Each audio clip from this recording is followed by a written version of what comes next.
Hello दोस्तों, कैसे हैं आप लोग। स्वागत है आप लोग का एक बार फिर से मेरे इस यूट्यूब चैनल में, जहां हम आज सीखेंगे डेटा एंट्री फॉर्म बनाना बिना वीबीएक की मदद के। बिना टाइम वेस्ट किए चलिए वीडियो को हम स्टार्ट करते हैं। तो जैसे कि आपके सामने ये एक फॉर्म दिख रहा होगा, एक एम्प्लॉय एप्लीकेशन फॉर्म है जहां पर हम एक एम्प्लॉय की बेसिक डिटेल्स एंटर करवा रहे हैं। अब हम चाहते हैं जैसे ही ये एम्प्लॉय के डिटेल्स एंटर हो जाए और हम जैसे ही सबमिट करें, हमारी ये दूसरे जो डेटा वाले शीट पे इसकी डिटेल्स ऑटोमेटिक यहाँ पे एंटर हो। सबसे पहले यहाँ आप जेंडर वाले ऑप्शन पे आप देख रहे हैं, यहाँ पे हमें ब्लैंक दिख रहा है। तो यहाँ पे मैं चाहता हूँ कि एक हम रेडियो बटन इंसर्ट करते हैं। रेडियो बटन इंसर्ट करने के लिए आप यहाँ डेवलपर टैब पर इंसर्ट ऑप्शन के थ्रू यहाँ रेडियो बटन सेलेक्ट कर सकते हैं। अगर आपके सिस्टम के अंदर डेवलपर ऑप्शन नहीं दिख रहा है तो उसके लिए आप कहीं भी ब्लैंक एरिया पे राइट बटन प्रेस करके कस्टमाइज रिबन पे क्लिक करिए और यहाँ से आप डेवलपर टैब को इनेबल कर सकते हैं। तो चलिए हम इसमें रेडियो बटन इंसर्ट कर देते हैं।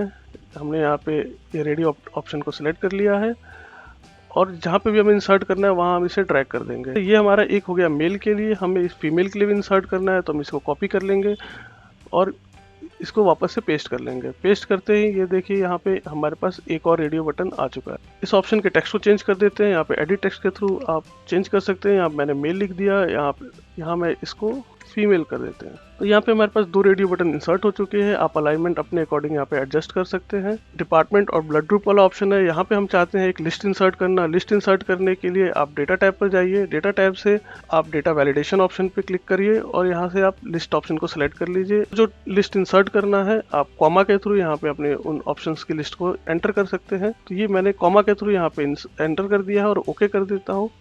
तो ये देखिए आपके पास यहाँ एक छोटा सा एक एरो दिख जाएगा। इस एरो पे जैसे ही आप क्लिक करेंगे आपकी लिस्ट यहाँ पे दिखने लग जाएगी। ऐसे ही हम ब्लड ग्रुप वाले इस सेल पे भी यहाँ हम इंसर्ट कर देते हैं एक लिस्ट।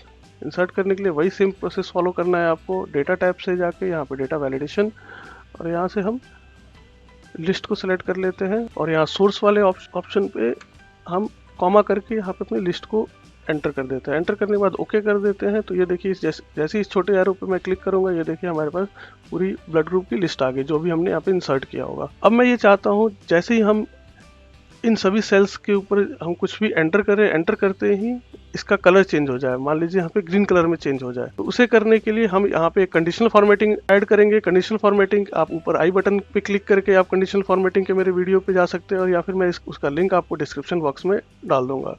तो हम उन सभी सेल्स को सिलेक्ट कर लेते हैं जहाँ पे भी हमें कंडीशनल फॉर्मेटिंग लगाना है। तो ये जैसे मैंने सभी सेल्स को सिलेक्ट कर लिया है। सिलेक्ट करने के बाद आप अपने होम टैब पे जाइए, यहाँ पे कंडीशनल फॉर्मेटिंग और यहाँ पे न्यू रूल को आप सिलेक्ट कर लीजिए। ये सेकंड ऑप्शन को सिलेक्ट कर लेते हैं। सेकंड ऑप्शन से यहाँ पर अब जाके हम नो ब्लैंक सेलेक्ट कर लेंगे। नो ब्लैंक्स के बाद यहाँ पे फॉर्मेट पे जाइए। फॉर्मेट पर जाके यहाँ फिल टैब से आप कलर सेलेक्ट कर सकते हैं। मैंने ये लाइट ग्रीन सेलेक्ट कर लिया और ओके कर देते हैं। तो इन सभी सेल्स के ऊपर कंडीशनल फॉर्मेटिंग अप्लाई हो चुका है। इसको हम चेक कर लेते हैं। जैसे ही मैं यहाँ पे अपना नाम लिखूंगा तो ये देखिए इसका कलर चेंज होकर लाइट ग्रीन में हो गया। अब हम यहाँ पर एक बटन इंसर्ट कर देते हैं सबमिट का और एक और भी बटन उसके साथ में इंसर्ट कर देंगे क्लियर का। तो इंसर्ट करने के लिए आप डेवलपर टैब में इंसर्ट ऑप्शन पे जाकर ये फर्स्ट ऑप्शन को सेलेक्ट कर सकते हैं। तो ये हम यहाँ पे बटन हमने एक इंसर्ट कर दिया, इसको हम ओके कर देते हैं। यहाँ पे हमें क्लियर का ये बटन चाहिए तो आप इसको कॉपी करके आप कहीं भी ब्लैंक एरिया पर जाके यहाँ पे आप इसको पेस्ट कर दीजिए। इसके नेम को चेंज कर देते हैं। राइट बटन प्रेस करके आप बटन के ऊपर एडिट टेक्स्ट पे जाइए और यहाँ लिख दीजिए सबमिट। ऐसे ही हम दूसरे वाले बटन पे भी यहाँ हम कर देते हैं क्लियर। तो अब यहाँ हमने दो बटन इंसर्ट कर दिया है। अब ये जो हमारा जेंडर टैब में हमने रेडियो बटन इंसर्ट जो किए हैं दो, बैकएंड पर जो है ये कोड्स के फॉर्म में डेटा को सेव करता है।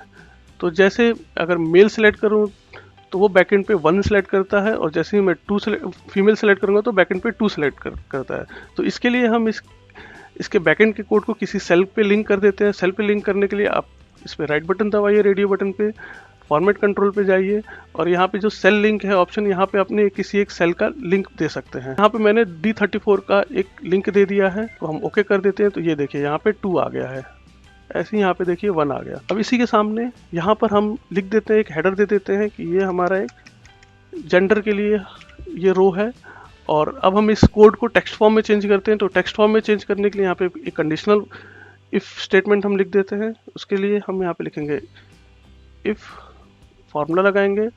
इफ के बाद हम यहाँ पे चेक करते हैं कि इस वाले सेल पे अगर इक्वल टू 1 है तो ये मेल टेक्स्ट दे दे, अदरवाइज फीमेल टेक्स्ट दे दे, और ब्रैकेट क्लोज करके हम एंटर करेंगे। ये देखिए यहाँ पर हमारे पास मेल आ गया, हम इसको सिलेक्ट करेंगे, यहाँ पे फीमेल आ गया। इसके बाद हम क्या करेंगे, जो है हमारा ये जो डेटा टैब है, डेटा टैब में हमारे पास जितने भी ये हेडर्स हैं, इन हेडर्स को हम कॉपी करके ये फॉर्म वाले टैब पर जाके यहाँ हम इसे पेस्ट कर लेंगे।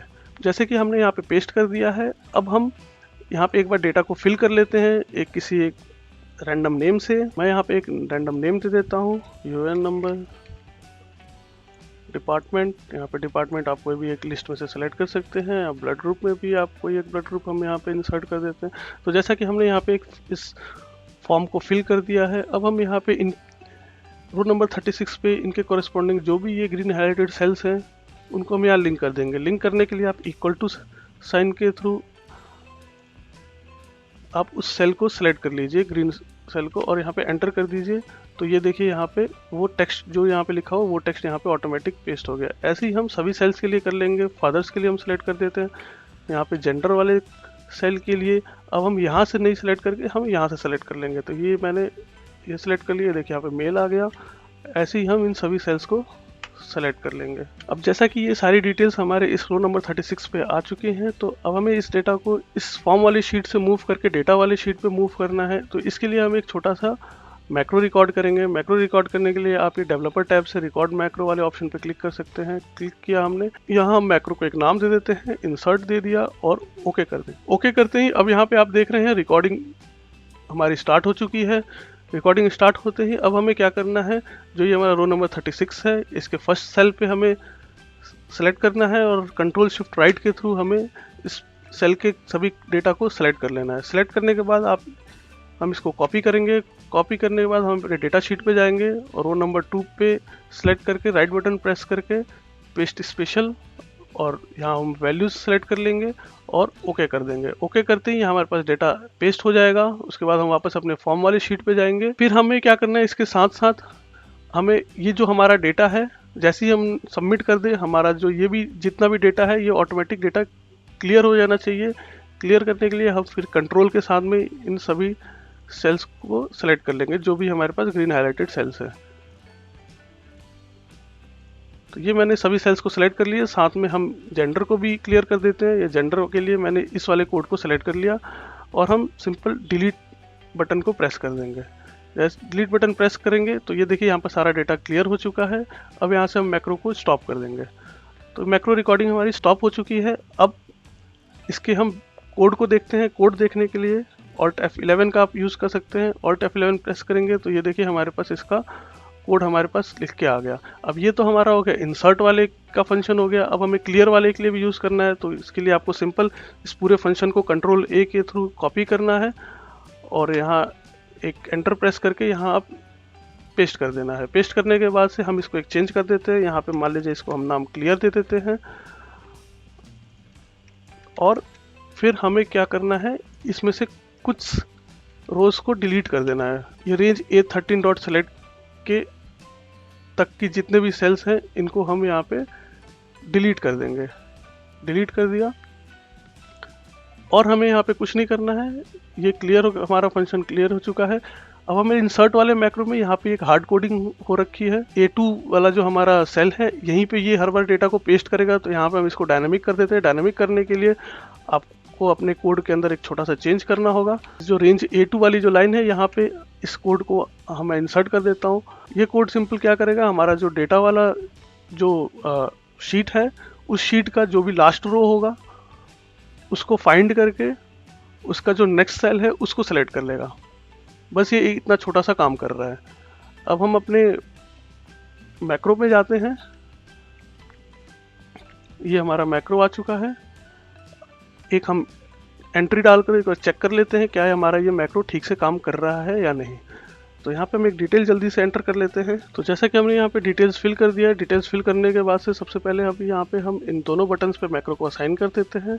मैक्रो को असाइन करने के लिए आप बटन के ऊपर राइट बटन प्रेस करिए और असाइन मैक्रो पे क्लिक करिए। असाइन मैक्रो पे क्लिक करने के बाद से यहाँ पे हम उस फंक्शन को सेलेक्ट कर लेंगे जिन पे इनके फंक्शनैलिटी काम कर रही होगी। तो जैसे इसके लिए हमने इंसर्ट फंक्शन को बना रखा है, हमने ओके किया। ऐसे ही हम यहाँ पे क्लियर वाले बटन के लिए असाइन मैक्रो पर जाके हम यहाँ पे क्लियर वाले फंक्शन को क्लिक करेंगे और ओके कर देंगे। ये ओके करने के बाद से इन दोनों बटन्स को हमने मैक्रो असाइन कर दिया है। अब चलिए हम जैसे ही चेक करते हैं कि जैसे हम सबमिट बटन पे क्लिक करें, हमारा जो ये डेटा वाली शीट पे रो नंबर 3 पे ये डेटा ऑटोमेटिक इंसर्ट हो जाना चाहिए।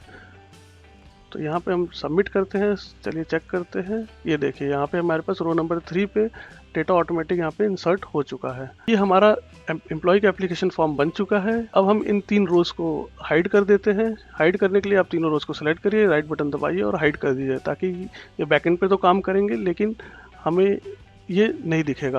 अब अगर आपको फाइल को सेव करना है, फाइल को सेव करने के लिए आप फाइल में जाइए, इसको सेव एज करिए।